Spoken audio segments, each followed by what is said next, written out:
folks, Ariel over here at Nyth.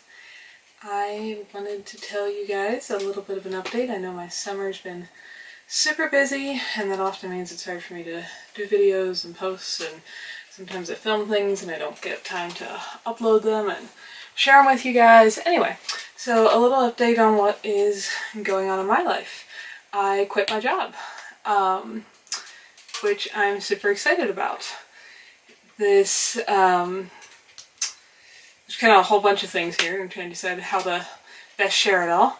If you've been following me for the last little while, I live in a tiny house. That's what I'm sitting in right now. The crackling you can hear is my little wood stove over here. I'm actually probably going to get too toasty sitting beside it, but it's kind of a chilly, mostly overcast day outside.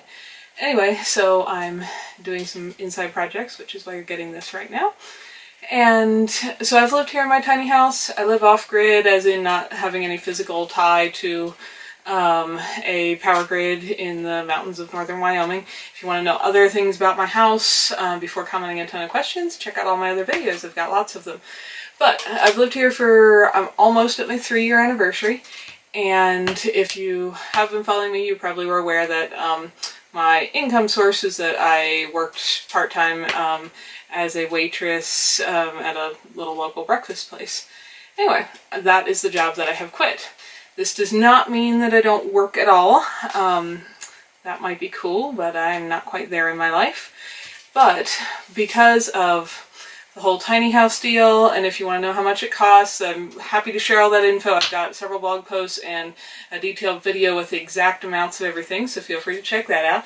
But buying this tiny house and living here in the manner and the lifestyle which I do has allowed me to have very low bills. I don't spend a lot on utilities. There's some infrastructure costs to set up my solar panel, which I've also got info on. I'll link all these down below if you are new here and want to check all that out. So there's some costs to set up the solar setup and things like that, but now I don't have a monthly electric bill.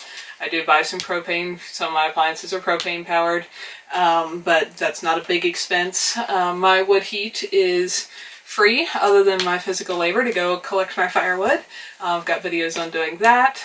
And other than that, the things I enjoy are I like to go backpacking, I like to read, I love to garden, got lots of videos on that. Anyway, those are things that don't require, love to cook, those things just don't require lots of money, which works out well for me because I'd rather have the time to do them than make lots of money. That's just my personal choice. I'm not criticizing anybody who likes different things. That's just what I like. So because of all those things and all my bills are so low, and no, I don't own the ground here where I live. I am on a friend's place and I do some work for them in exchange for being able to park here, so that does require some time, but again, does not require any extra money. And so all that is working out pretty well for me. So this summer, my job waiting tables, the economy here is fairly seasonal with the weather and tourism and so on. I live a little ways out of town, but the local economy is mostly summer tourism based. And so when you're doing a job like waitressing, you have to figure out how to budget the fact that you can sometimes make a lot of money for 2 or 3 months out of the year, and then the rest of the year you can make almost nothing. But that's worked out well. But this summer, several things happened. My job became just slower in general, partly due to, I think, the fact that maybe there might be more than enough restaurants in our little town now. And so none of them can be that busy like they used to be.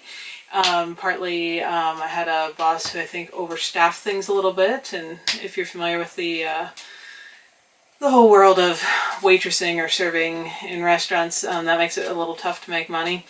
And anyway, so the money I was making had gone down considerably.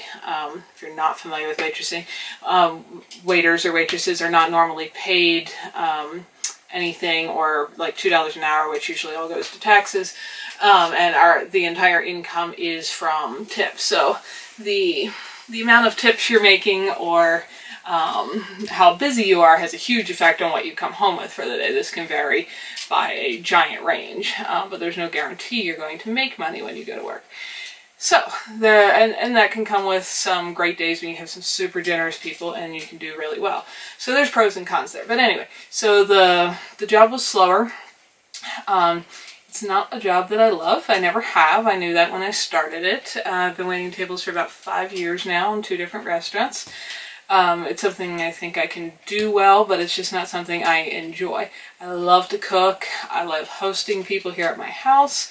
But just serving food to a bunch of tourists every day is just not something I enjoy.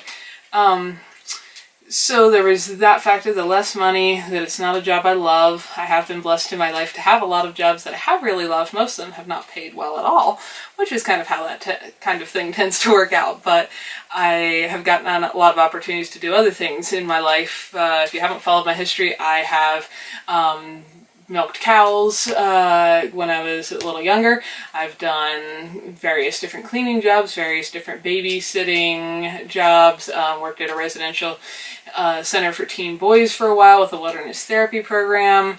I've done lots of other odd jobs. I've worked in daycares. Greenhouse and produce farm I've worked at before. So anyway, I've done a lot of very fun things, learned a lot of different things. And I'm thankful for all that.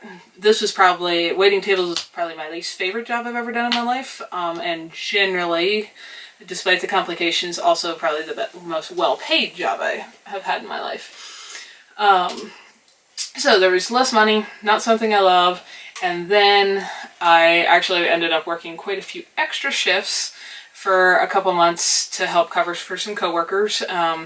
Which was my choice, but there was a couple people out with health issues or family issues and so on. So I was picking up a lot of extra shifts, and that meant that I was doing quite a few 18-hour days. And when you are on a concrete floor, which is what's in the restaurant where I worked, in a lot of restaurants because it's easy to clean, that makes sense. For 18 hours at a time, that is really hard on your feet. And so my feet just started aching. Now, I walked a lot. I'm relatively fit. I could be a little fitter, but I have walked a ton. I love to backpack. I've hiked hundreds of miles for many years in a row. I run around barefoot all the time at home and in the garden.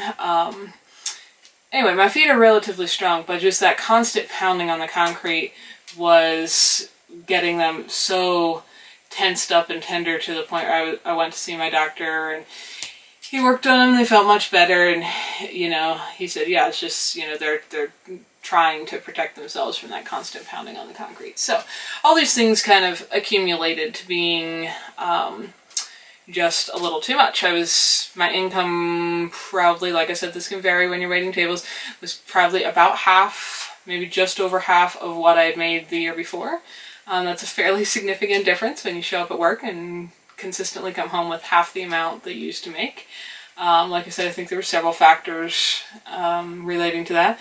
And, then when I factored that into the fact that I'm not making that much money and now my feet are hurting all the time, it was getting to the point where I'd get to work and like 1 hour later I'd be like, I can't even stand up anymore. My feet hurt so bad. So I made the decision to retire from my career of waitressing. Maybe I'll go back at some point to some restaurant somewhere. I have no idea. But at the moment, I am officially kind of unemployed. Now, I've also had for quite a long time other part-time odd jobs. So that is my full-time career now, is odd jobs. I do work for the property where I live. I do some work for neighbors. I help a couple people garden. I do a little bit of housework stuff for some people. It's hard to even describe because often I don't know what I'm going to do. When somebody calls me and says, hey, I need help for the day, it might be repainting the end of a building where the paint's chipping or fading, or it might be doing mowing and weed eating, or it might be shoveling a roof snow off a roof in the middle of winter. There's just a wide variety of things. But I seem to, so far, have enough of those different odd jobs, which are all just random things I enjoy doing, and with a pretty flexible schedule because it's for quite a few different people, and I can kind of, I can always say, no, I'm not free this day, or whatever, work with to make our schedules fit. So that is what I'm doing. I'm not just sitting at home with my feet propped up, I promise. But my tiny house and the fact that I live in a way that has such low expenses has allowed me to quit any official, regularly scheduled, need to be at work at this time on this day kind of job. And I love it. Let's see, I haven't told you guys about this, but I quit, maybe 3 months ago now. And I'm absolutely loving it. I kind of wish I'd quit earlier. And we'll see how long this can continue. It is headed into winter here, and that is a little slower time for everything, whether I was still waiting tables or doing the things I'm doing now. So we'll see how that works out financially through the winter. But that's what I'm doing right now. And I just wanted to give you guys some encouragement that if you're going down the route of a tiny house or a simpler life or just reducing your expenses, which I just find is much easier for me to reduce expenses than to make a lot more money. So that's generally the route I go. And like I said, most of the things I really enjoy aren't that expensive anyway. So it works out fine for me. But if you're going down that route, what I want to encourage you guys is that it is possible. If you're doing a job you don't love, or that you actually hate or whatever, I'm not trying to encourage anyone to do something super rash and just quit tomorrow if you've got bills and you've got obligations and you're going to be really financially stranded, because that is super stressful and, probably more so even than having a job you don't like. So think through things and take some steps to get yourself there. But I do want to encourage you that it is possible. You don't have to spend your whole life doing something you don't like or don't want to do. I see a quote going around the internet that there's more to life than being born to pay bills and die. And I think that's true. I am 30. I am now, quote, retired, I guess. We'll see if I can stay that way for a while.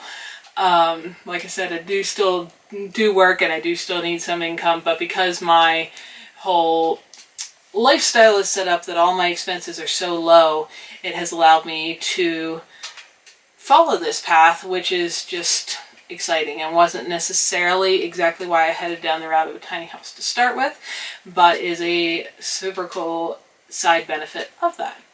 So anyway, that's just a little update on that work side of my life, which isn't normally pictured here because I don't film when I'm at work most of the time and things like that. But I wanted to let you guys know a little bit what's going on, and like I said, just encourage you, if you're thinking about that kind of lifestyle changes, think about what's really important to you. Think about what do you want, what do you enjoy doing, what makes you happy, what makes you want to get up and go somewhere in the morning. And I know a lot of people have jobs they really love, and I'm not by any means trying to discourage somebody from doing that. But if you're doing something you don't enjoy very much, try to, with some thought and preparation, so you're not getting yourself stuck financially, but try to take some steps so you can spend a good bit of your life hopefully doing something you actually enjoy. So that's just my encouragement. I'd love to see other people's stories of how they've been able to arrange their lives so that you can do what you like to do, even if that's something wildly different than what I enjoy, because I know, puttering around in the dirt and playing with mud and worms and cooking food is not everyone's dream recreations. It just happens to be mine. Anyway, so that's a little update on how my business employment side of life has changed through the summer. Best wishes to all of you folks on whatever you're doing. I'm going to try to get some more videos out here as the weather gets kind of crummy in the fall. That gives me a little more time to do other things. So I've got a few more things coming up. I've got a kind of big deal that's still a secret, so I'll do a video about that shortly. I'm going to try to go do a garden update since my poisoned hay mulch disaster, which you can check out that video, with what I'm doing with the garden to hopefully remedy that before I start planting things next year. It is, if you haven't followed me before, it is pretty close to winter here. It's been snowing off and on for 5 or 6 weeks now. There's no snow on the ground right at the moment, other than 1 or 2 shady spots where it didn't quite melt from the last one.